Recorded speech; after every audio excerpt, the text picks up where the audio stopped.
की डायबिटीस मधल्या लोकांना पाय कापण्यापर्यंत त्यांची अवस्था जाऊ नये म्हणून आपण काय करू शकतो हे आपण आज बघणार आहोत. त्याला म्हणायचं ग्लो अँड स्टॉकिंग अनेस्थेशिया किंवा पॅरास्थेशिया. तेव्हा पायाला गँग्रीन बसतं. गँग्रीन म्हणजे पाय असा काळा निळा पडतो एकदम. की मित्रांनो, फक्त विचार करा की जर तुमचा पाय गुडघ्याच्या खालनं कापायची वेळ आली तर तुमचं आयुष्य हे किती भयानक आणि नरक यातना असलेलं असू शकतं. मग जसं हे संवेदना बधीर व्हायचे कार्यक्रम वाढत जातात तसं काय होतं की जखमा कळत नाही, त्या जखमा चिघळतात, मग सेप्टिक होतं, गँग्रीन होतं, पाय कापायला लागतो. तर त्याप्रमाणे मी साखरेची व्यसनमुक्ती करायच्या मागे लागलोय असं समजा. नमस्कार, मी डॉक्टर शेखर करमरकर. आणि मित्रांनो, आज आपण एका विशेष भागाकडे बघणार आहोत की डायबिटीस ज्या लोकांना झालेला आहे त्या लोकांना हातापायाला मुंग्या येणे, हात आणि मुख्यतः पाय हे जमिनीवर टेकलेला न कळणे, पायाला जखमा होणे, त्या जखमा चिघळणे आणि मग नंतर त्या जखमांमुळे जो पायाचं खराबी होते, पायामध्ये इन्फेक्शन होतं, पायामध्ये सेप्टिक होतं. त्याच्यामुळे कधी-कधी त्या व्यक्तीच्या पायाचा अंगठा किंवा बोटं किंवा गुडघ्याखालचा पाय कापायची सुद्धा वेळ येते. तर हे असं का होतं? आणि त्याच्यासाठी काय करायला पाहिजे? की डायबिटीस मधल्या लोकांना पाय कापण्यापर्यंत त्यांची अवस्था जाऊ नये म्हणून आपण काय करू शकतो हे आपण आज बघणार आहोत. तर एखाद्या व्यक्तीला जेव्हा प्री डायबिटीस म्हणजे डायबिटीस व्हायच्या आधीची स्टेज, म्हणजे जेव्हा साधारणतः हिमोग्लोबिन जे आपण मोजतो डायबिटीससाठी, HbA1c असं त्याला नाव आहे, तर त्याची रेंज किंवा त्याची व्हॅल्यू ही 5.7च्या पुढे गेली आणि ती अजून 6.3च्या आत आहे. तर ह्या रेंजमध्ये आपण त्याला प्री डायबिटीस असं म्हणतो. HbA1c ची व्हॅल्यू ही जर 5.7च्या खाली असेल तर ते नॉर्मल समजलं जातं आणि 6.3च्या वर गेली तर त्याला आपण डायबिटीस आहे असं म्हणतो. HbA1c ही जी टेस्ट आहे, ही जी चाचणी केली जाते, त्याच्यामध्ये आपल्या शरीरातली साखरेचं ॲव्हरेज किती आहे मागच्या 3 महिन्यामध्ये हे आपल्याला कळतं. त्याच्यामुळे 1-2 दिवसात जर काही बदल झाला असेल, म्हणजे समजा मी आज सकाळी श्रीखंड खाल्लंय किंवा कालच कुठल्यातरी लग्नाला गेलो होतो, तर त्याच्यामुळे फरक पडत नाही.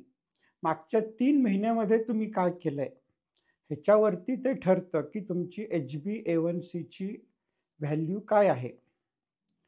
आणि ज्या लोकांना डायबिटीस झालेला आहे, त्यांना हातापायाला मुंग्या येणे हा प्रकार खूप सर्रास आढळतो. हा प्रकार सुरू होतो प्री डायबिटीसमध्ये आणि डायबिटीसमध्ये तो अजूनच बळावतो. मग हे जे हातापायाला मुंग्या येणे हे नक्की काय असतं किंवा कसं असतं? तर तुम्ही कुठल्याही डायबिटीस झालेल्या माणसाला जाऊन विचारा, की गुडघ्याच्या खाली अँकल किंवा घोट्यापर्यंत जर आपण असा हात फिरवत गेलो, तर हात जो आपल्याला कळतो, जाणवतो, की आपला हात तिथं फिरतोय. तर ते जे जाणवणं आहे, ते जसं आपण खाली जात राहतो, तसं ते कमी होत जातं. आणि जर तुम्हाला डायबिटीस खूप दिवसापासून असेल, तर मग पायाच्या अंगठ्याला हात लावलेलं किंवा पाय जमिनीवर टेकलाय का नाही, हे कळणं पण कमी होऊन जातं. त्याला म्हणायचं ग्लो अँड स्टॉकिंग अनेस्थेशिया किंवा पॅरास्थेशिया. तर ग्लो अँड स्टॉकिंग म्हणजे काय? तर आपण हातात ग्लोव्हज घालतो आणि पायात स्टॉकिंग स्टॉकिंग किंवा उंच असलेले मोजे, म्हणजे जे बऱ्याच वेळा नर्सेस वापरतात, पोलीस लोक वापरतात. लांब लांब किंवा उंच असलेले मोजे जे पायात आपण घालतो त्याला म्हणायचं स्टॉकिंग्ज. तर हे ग्लोव्ज आणि स्टॉकिंग ज्या भागामध्ये असतात, त्या भागामध्ये ही संवेदना कमी होत जाते. म्हणून त्याला आपण ग्लोव्ह अँड स्टॉकिंग पॅरास्थेशिया असं म्हणतो. तर हे असं का होतं? कशामुळे होतं? आणि हे होऊ नये म्हणून काय करायचं? हे आज आपण बघणार आहोत. आता हा जो प्रकार आहे, की संवेदना कमी होणे पायाच्या, त्याच्यात गंमत कशी असते, की पेशंट डॉक्टरकडे जातो, म्हणतो माझ्या पायाला मुंग्या येतायत. त्याला म्हणतात टिंगलिंग नमनेस. नंब म्हणजे बधीरपणा, संवेदना कमी होणे. त्याला म्हणायचं नंबनेस. आणि टिंगलिंग म्हणजे मुंग्या आल्यासारखं वाटणे. आणि ते दोन्ही एकत्रच होतं. त्यामुळे त्याला आपण एक असा जोड शब्द असल्यासारखा वापरतो तो, टिंगलिंग नमनेस. तर ह्याच्यामध्ये काय होतं पुढे जाऊन, की ते संवेदना बधीर होत जातात. आणि मग एक वेळ अशी येते, की समजा तो माणूस असा घरात चालतोय किंवा बाहेर कुठे चालतोय, ज्याच्या पायामध्ये चप्पल नाहीये आणि मग एखादा खडा बोचला, तर काय होतं, की नॉर्मल माणसाला ते कळतं, की आपल्याला खडा बोचलाय.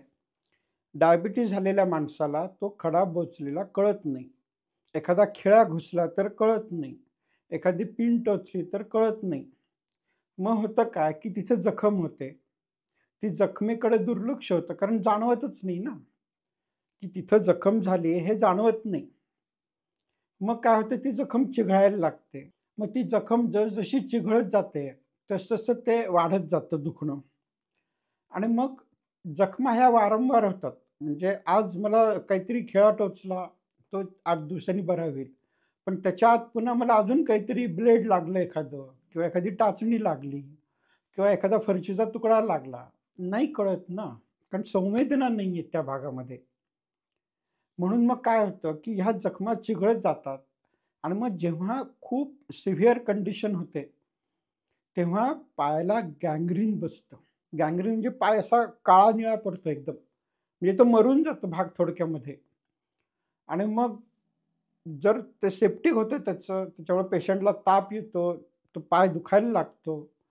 मग डॉक्टरांकडे नेलं की म्हणतात, "तुम्हाला गँग्रीन झालंय, सेप्टिक झालंय, तुमचा पाय कापायला लागेल, तुमचं बोट कापायला लागेल." असं म्हणजे काय माहिती का आणि सगळ्यात मोठा प्रॉब्लेम काय माहिती का पाय कापण्याचा, की तो माणूस अपाहिश, अपंग होऊन जातो. एकदा पाय कापला गेला, की मग माणसाचं आयुष्य इतकं खडतर आणि बिकट होतं म्हणून सांगतो तुम्हाला, की तुमचा विश्वास नाही बसणार, की तुम्ही एक प्रयोग करून बघा. तुमच्या डोळ्यासमोर आणा किंवा घरी प्रयोग करून बघा, की तुम्हाला पाय नाहीये. गुडघ्याच्या खाली अर्धा पाय तुमचा कापलेला आहे, असं एक डोक्यात विचार करा. आणि मग एक व्हीलचेअरमध्ये बसा आणि घरात फिरायचा प्रयत्न करा. बाहेर फिरायचा प्रयत्न करा. एकदा बस स्टॉपवर जाऊन बघा काय प्रकार असतो ते, की हा कार्यक्रम इतका अवघड असतो आणि इतका त्रासदायक असतो. आणि भारतात कसं आहे, की अपाहिज लोकांसाठी सोयी-सुविधा फार कमी आहेत. म्हणजे ज्या माणसाला अगदी व्यवस्थित तो पळू शकतो, त्याला सुद्धा लवकर बस पकडता येत नाही, लोकल पकडता येत नाही, ट्रेन पकडता येत नाही. हा अपाहिज माणूस जो व्हीलचेअरमध्ये आहे, तो एका ठिकाणाहून दुसऱ्या ठिकाणी जाणं सुद्धा अवघड होऊन बसतं. त्याला सतत एक माणूस कुणीतरी मदतीला लागतो, त्याच्याशिवाय त्याला बाहेर जाता येत नाही. घरातल्या घरात व्हीलचेअरवर फिरण्यासाठी सुद्धा खूप सुविधा घरात करून घ्यायला लागतात. ती टर्न म्हणजे ती जी व्हीलचेअर आहे, ती जागच्या जागी फिरण्यासाठी जागा लागते. तेवढी जागा आवश्यक असते तुमच्या घरामध्ये किंवा तुम्ही जर ऑफिसमध्ये एखाद्या ठिकाणी काम करत असाल आणि जर तुम्हाला तिथं व्हीलचेअरवरून जायचं असेल, तर तिथं तुम्हाला रॅम्प लागतात, जिने चढता येत नाहीत. जागा लागते, की छोट्या केबिनमध्ये बसता येत नाही. म्हणजे मी हे सगळं का सांगतोय, की मित्रांनो फक्त विचार करा, की जर तुमचा पाय गुडघ्याच्या खालनं कापायची वेळ आली, तर तुमचं आयुष्य हे किती भयानक आणि नरक यातना असलेलं असू शकतं. म्हणून जेव्हा तुम्हाला पहिल्यांदा जेव्हा टिंगलिंग नमनेस म्हणजे पायाला मुंग्या येतायत हे जाणवेल, तेव्हा तुम्ही त्याचे ट्रीटमेंट सुरू करायला पाहिजे. त्याच्याबद्दल काहीतरी हालचाल सुरू करायला पाहिजे. नाहीतर फार वाईट परिस्थिती होते. पुन्हा डायबिटीजमध्ये फक्त पाय बाद होतो असं नाहीये. तुमचे डोळे बाद होऊ शकतात. तुमचं शीचा कंट्रोल जाऊ शकतो. काय एक ना हजार भानगडी या डायबिटीसमध्ये. परंतु जर पाय कापायला लागला, तर त्या माणसाला इतका त्रास होतो आयुष्यात, त्याला नोकरीसुद्धा टिकवून ठेवता येत नाही. जर ती बाई असेल, तर त्याच्यात अजूनच त्रास वाढलेला असतो. त्याच्यामुळे हे नीट लक्ष देऊन ऐका, की जर तुम्हाला पायाला मुंग्या येत असतील, पायाला जर सेन्सेशन म्हणजे त्याची संवेदना कमी झालेली असेल, तर तुम्ही मी सांगतोय तिकडे लक्ष द्या आणि काहीतरी हालचाल सुरू करा. काहीतरी उपाय सुरू करा, की तुम्ही त्या स्टेजपर्यंत पोहोचणार नाही. होतं कसं काय, की डायबिटीज जेव्हा 15 वर्ष, 20 वर्ष, 25 वर्ष असतो, माणूस म्हातारा झालेला असतो. 60-70 च्या आसपास तो गेलेला असतो आणि त्यावेळेला खूप वर्ष डायबिटीज असल्यामुळे जर पाय कापायला लागला, तर आधीच वृद्धत्व असतं. जे स्वतःच म्हणजे वृद्ध आहे म्हणून तर माणसाला प्रॉब्लेम असतात बरेचसे. त्याच्यामध्ये तुमचा पाय कापायला लागलेला आहे. त्यात तुमचं उत्पन्नाचं साधन खूप कमी आहे किंवा संपलेलंच आहे. तर विचार करा मित्रांनो, की तुमची अवस्था म्हातारपणी किती बिकट होईल. म्हणून मी सांगतो ते लक्षपूर्वक ऐका आणि मी सांगतो ते उपाय करा. तुमचा पाय वाचेल, पाय तर वाचेलच. तुमचा डायबिटीजसुद्धा कमी होईल किंवा गायब होईल आणि तुम्ही तुमचं जे काही आयुष्य देवाने दिलेलं आहे, ते चांगल्या प्रकारे जगू शकाल. आता आपण बघूया, की हे पायाचं जे टिंगलिंग नमनेस आहे किंवा जो काही अल्सर किंवा जखमा होण्याचा कार्यक्रम आहे, त्याचं मूळ कशात आहे? कशामुळे हे सगळं होतं? आणि ते कळण्याआधी आपल्याला नॉर्मल काय असतं, हे बघायला पाहिजे. तर नॉर्मल म्हणजे काय असतं, की आपल्या शरीरामध्ये 3 प्रकारच्या नर्व्हज असतात. नर्व्ह म्हणजे नस ज्याला आपण म्हणतो, की पहिली असते नर्व्ह त्याला सेन्सरी नर्व्ह म्हणतो, की ज्याच्यामुळे आपल्या शरीराला कुठेही हात लावला, टोचलं, भाजलं तर आपल्याला लगेच कळतं. संवेदना कळतात. त्याला म्हणायचं सेन्सरी नर्व्हज. सेन्सरी म्हणजे संवेदना अ, जाणून घेणाऱ्या नर्व्हज. दुसऱ्या असतात त्या मोटर. मोटर म्हणजे हालचाल करण्यासाठी ज्या नर्व्हज वापरल्या जातात. म्हणजे मी हात हलवतोय, पाय हलवतोय, इकडून तिकडे चालतोय. ते करण्यासाठी ज्या मला नर्व्हज लागतात, त्याला म्हणायचं मोटर नर्व्हज. ह्या मोटर नर्व्ह असतात त्या जाड असतात. मायलिनेटेड म्हणजे त्याच्यावरती एक मायलिन या पदार्थाचं आवरण असतं. ज्या सेन्सरी नर्व्हज असतात त्या बहुतांशी मायलिनेटेड नसतात. म्हणजे बेअर म्हणतात त्याला, नागड्या असतात त्या. त्याच्यावरती आवरण नसतं. आणि तिसरा जो प्रकार आहे त्याला म्हणायचं ऑटोनॉमिक. ऑटोनॉमिक म्हणजे ज्या शरीराच्या आपल्या क्रिया आपोआप होत असतात. म्हणजे हृदय चालू असतं, धडधड सुरू असते हृदयाची. आपण झोपेत सुद्धा श्वास घेत असतो आपल्याला नकळत. आपल्या शरीरामध्ये अन्नाचं पचन होत असतं. हे सगळ्या क्रिया करण्यासाठी ज्याच्यावरती आपला कंट्रोल नाहीये, त्याला म्हणायचं ऑटोनॉमिक. तर त्याच्यासाठी ज्या नर्व्हज लागतात त्याला ऑटोनॉमस नर्व्हज म्हणतात. तर अशा 3 प्रकारच्या नर्व्हज आपल्या शरीरात असतात. एक आहे सेन्सरी, दुसरा आहे मोटार, तिसरा आहे ऑटोनॉमिक. आता हा जो आपल्याला glove and stocking tingling numbness आहे, म्हणजे डायबिटीसमध्ये जो संवेदना जाण्याचा भाग होतो, तो हा सेन्सरी नर्व्हशी संबंधित आहे. म्हणजे संवेदना ज्या नेतात नर्व्ह आणि ज्या पातळ असतात, ज्या अनमायलिनेटेड म्हणजे नागड्या असतात, तर त्यांना हा त्रास होतो. त्यांना हा त्रास सुरू होतो. जर डायबिटीज फारच चिघळला आणि फारच वाढला, तर मग मोटर नर्व्हसुद्धा कामातनं जातात. मग त्यावेळेस काय होतं, की तुमच्या पायातली ताकद कमी होते, वीकनेस येतो. उभा राहायला त्रास होतो, पळायला त्रास होतो. पण हा खूप पुढचा मुद्दा झाला. सुरुवातीला सेन्सरी नर्व्हजच असतात, ज्यांना त्रास असतो आणि ज्याच्यामुळे हे सगळे आपल्याला संवेदना बधीर होण्याचे कार्यक्रम होतात. आता त्याच्यामध्ये सेन्सरी नर्व्हजमध्ये काय प्रॉब्लेम असतात किंवा त्याच्यात ॲक्चुअली काय होतं, हे आपण बघूयात. तर कुठलीही नर्व जी असते ना, ती एक पेशी असते. कारण आपलं शरीर हे सगळं पेशींचंच बनलेलं आहे. त्याच्याशिवाय काहीच नसतं वेगळं. परंतु ह्या ज्या नर्व्हज आहेत त्याची गंमत अशी आहे, की त्याचा जो सेल आहे म्हणजे मेन बॉडी ज्याला म्हणतात, ती असते स्पायनल कॉर्डमध्ये म्हणजे मज्जारज्जूमध्ये. आणि ह्या मज्जारज्जूपासून एक असा लांबचा लांब धागा निघाल्यासारखा, ज्याला आपण ॲक्झॉन म्हणतो. तो त्या पूर्ण पायाच्या लांबी पर्यंत पूर्ण म्हणजे आपला स्पायनल कॉर्ड असतो पाठीमध्ये आणि त्या पाठीपासून ते पाठीच्या खालच्या भागातनं जो स्पायनल कॉर्ड आहे तिथून साधारण पायाला सप्लाय होतो. वरच्या भागातनं ह्या हाताला सप्लाय होतो वगैरे, वगैरे. तर स्पायनल कॉर्ड म्हणजे आपल्या पाठीच्या मणक्यांच्या मध्ये जो मज्जारज्जू आहे, त्या स्पायनल कॉर्डपासून ते पायाच्या अंगठ्याच्या शेवटच्या टोकापर्यंत तो धागा जातो. त्या सेलपासून आलेला. त्याला म्हणायचं नर्व्ह. आणि असे बरेच धागे एकत्र येतात. जसं आपण फायबर ऑप्टिकचे बंडल पाहिलेले असतात. हे टेलिफोनवाले जेव्हा ते खड्डे करून त्यात त्या पाईप टाकतात आणि त्याच्यामध्ये फायबर ऑप्टिकचे धागे असतात असे बारीक-बारीक जे बरेचसे धागे म्हणजे 500 धागे, 1000 धागे एकत्र आणून ते एक पाईप बनवलेला असतो.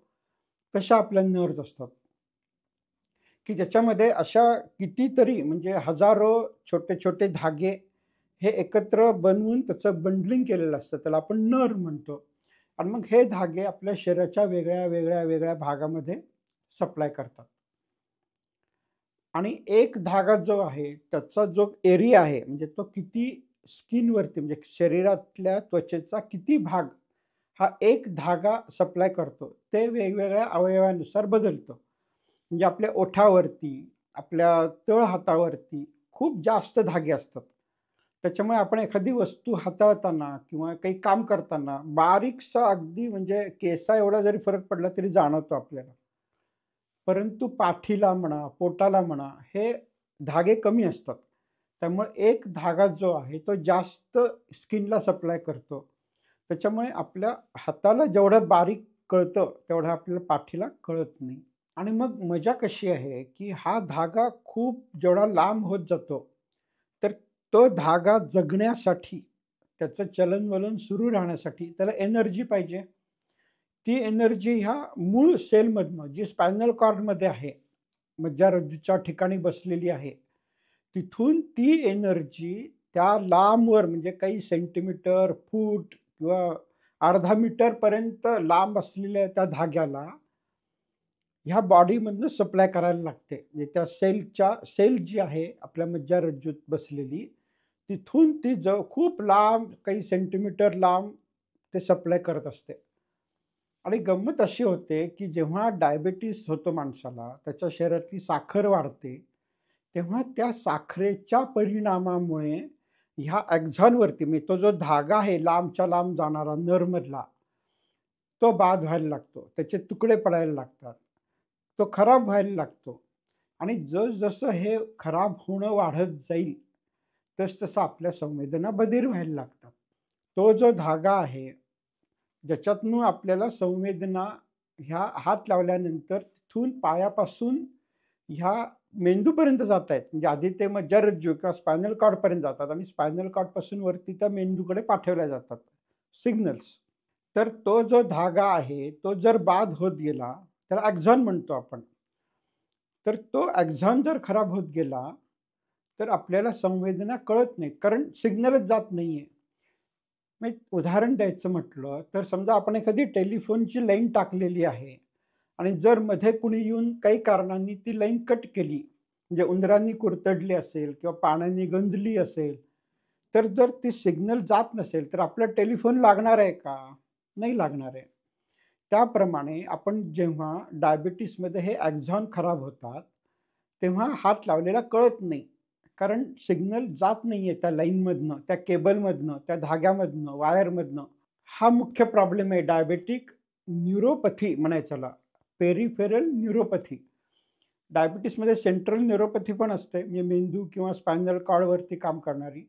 पण हे जे आहे पायाचे कार्यक्रम, ते पेरिफेरल न्यूरोपॅथीमुळे होतात. पेरिफेरल म्हणजे बाहेरची आणि न्यूरोपॅथी म्हणजे नसांवरती होणारा परिणाम.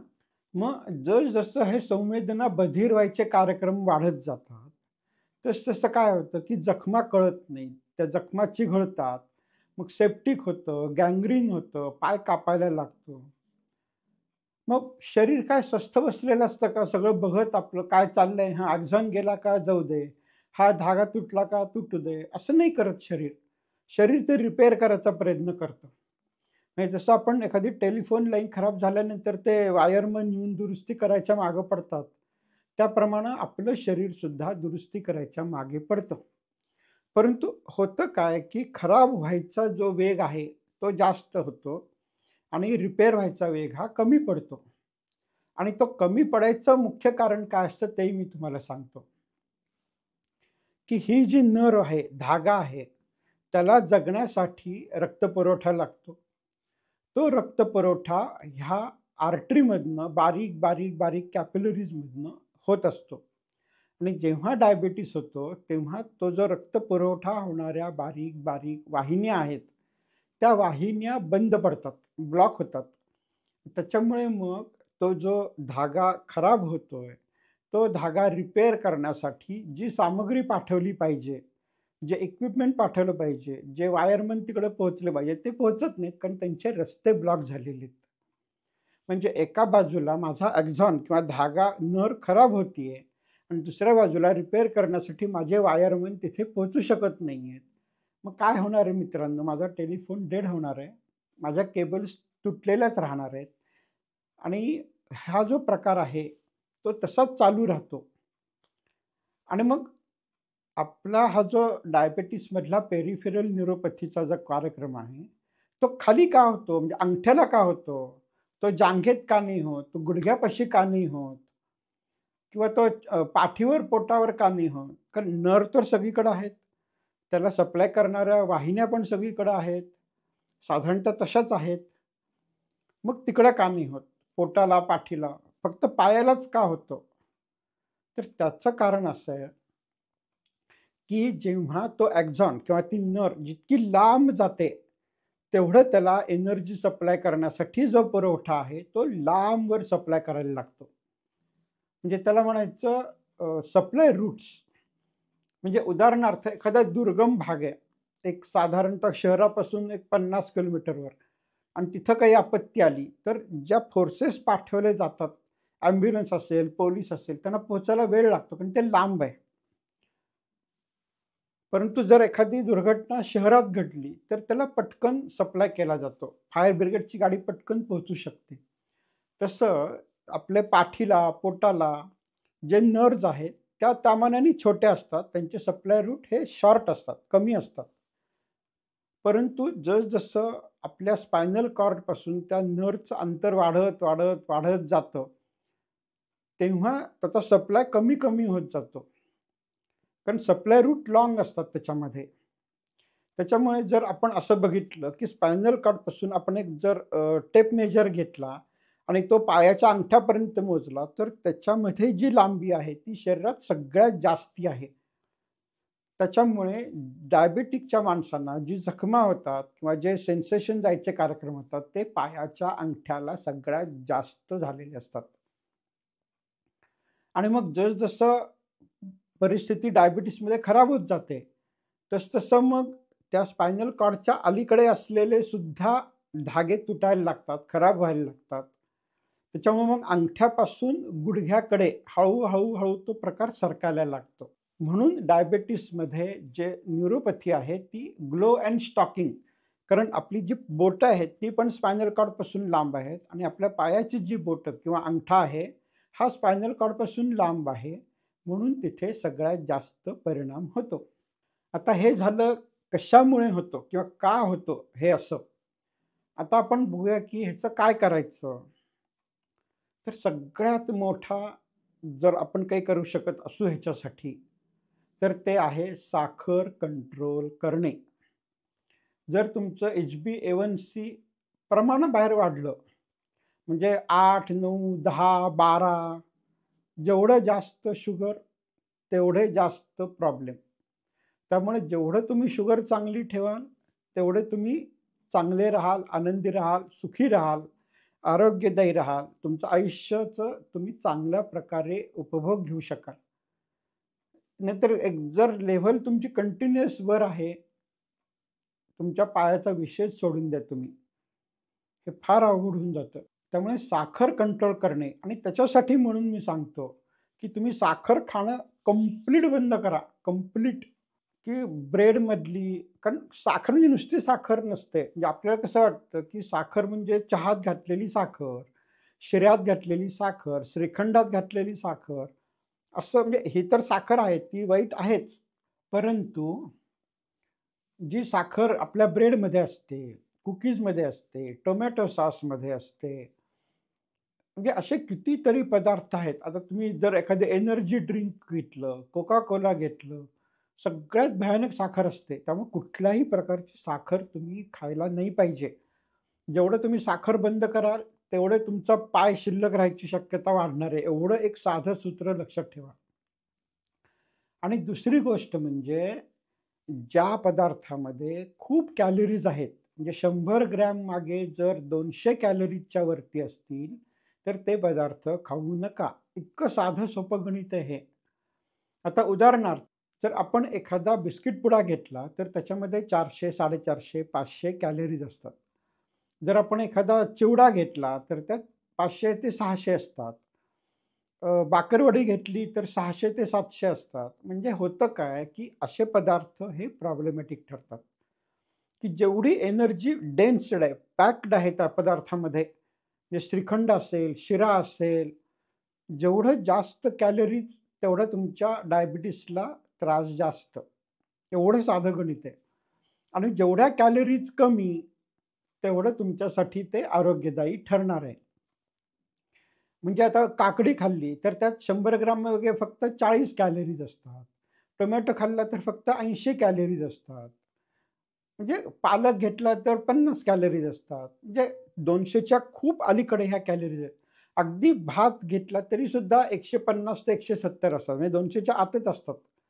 त्यामुळे डायबिटीसच्या लोकांना कसं म्हणतात, की मला भात चालत नाही. भात वातुळ आहे. भाताने माझा डायबिटीस वाढतो. पण लक्षात घ्या मित्रांनो, त्याच्यापेक्षा जास्त डायबिटीस तुमचा वाढणार आहे, तो पिझ्झामुळे वाढणार आहे, पास्तामुळे वाढणार आहे. अ, आपले जे फास्ट फूड आहे, म्हणजे चिप्स असतील किंवा फ्राईज असतील, तर हे जे सगळे फास्ट फूड किंवा आम्ही जंक फूड किंवा कचरा अन्न ज्याला म्हणतो आपण, तर ते सगळ्यात जास्त प्रॉब्लेमॅटिक आहे. वरण-भातानी एवढा त्रास होत नाही. भात खायचा का नाही हा तुमचा निर्णय आहे. तो त्याच्याबद्दल मला काही म्हणायचं नाहीये. पण भाताला जेवढं व्हिलन ठरवलं जातं, तेवढा तो वाईट नाहीये. परंतु ज्या पदार्थांमध्ये कॅलरीज ह्या जास्त भरून आहेत, ते जास्त वाईट पदार्थ आहेत. जेवढ्या कॅलरी जास्त, तेवढा तो पदार्थ डायबिटीजसाठी हानिकारक. आता जर तुम्हाला हा मुंग्या यायचा कार्यक्रम असेल, तर हे गोष्ट सिरियसली घ्या. कारण ते जर वाढत गेलं, तर त्याचा जो एंड रिझल्ट आहे, म्हणजे त्याचा जो शेवट आहे, तो पाय कापण्यामध्ये होतो आणि हे पाय कापलेले मी भरपूर बघितलेले आहेत.